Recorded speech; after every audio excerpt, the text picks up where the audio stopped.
नामक उल्कापिंड मैक्सिको की खाड़ी के पास टकराया था तो पृथ्वी के टेक्टोनिक प्लेट में बहुत ज़्यादा हलचल हुई थी और अफ्रीका के पूर्वी भाग में एक पर्वत का निर्माण हो गया, ऐसे टकराने की वजह से, झटका की वजह से। जैसे आपका घर, एक घर दूसरे घर पे गिरेगा तो कहीं से एक तो दीवार निकल जाएगा, कहीं से कुछ हो जाएगा, वैसे यहाँ पर एक बहुत बड़ा पर्वत का निर्माण हो गया, जिसकी मैं अभी इसी के एरिया पे आपका किलिमंजारो है और ये रिफ्ट वैली है। अब इस पर्वत के निर्माण ने पृथ्वी की सामूहिक संरचना को बदल दिया, क्योंकि पृथ्वी जो घूमती है वो पश्चिम से पूरब डायरेक्शन में घूमती है। ये पश्चिम से पूरब डायरेक्शन में घूमती है, जिस वजह से बारिश लाने वाली ज़्यादातर हवाएं जो हैं वो आपके इधर डायरेक्शन से आ रही थी यहाँ पर, और ये पर्वत जो थी बारिश लाने वाली हवाओं को रोक दिया, जिस वजह से मानसून नहीं आ पाया और अफ्रीका का ये भाग जो हरा भरा था, जिसमें बहुत ज़्यादा जीव जानवर रह रहे थे, वो पूरी तरह से मरुस्थल बन गया। अब ये जगह रहने के लायक नहीं हुआ, धीरे धीरे मरुस्थल हो गया, जिसे आज हम सहारा मरुस्थल के नाम से जानते हैं।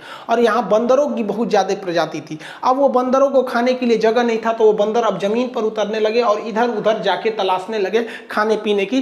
ज़्यादातर खाने की चीज़ें जो थी वो कुछ नदियों के किनारे मिल रही थी। यहाँ की सबसे फेमस नदी थी नील नदी, उसी के अगल बगल में बंदरों की प्रजाति थी। लेकिन बंदर कभी सीधे नहीं खड़े हो पा रहे थे, क्योंकि उनका गर्दन जो था वो एकदम साइड में था। देखिए, जिस जानवर का गर्दन एकदम साइड में रहेगा ना, वो जल्दी सीधा खड़ा नहीं हो पाएगा। जैसे यहाँ देखिए, गाय का गर्दन, ये गर्दन है, यहीं पे सर शुरू हो गया है। गर्दन और सर एक सपाट रहेगा ना तो सीधा नहीं खड़ा हो पाएगा, क्योंकि स्पाइनल कॉर्ड को खोपड़ी के बीच से जाना है।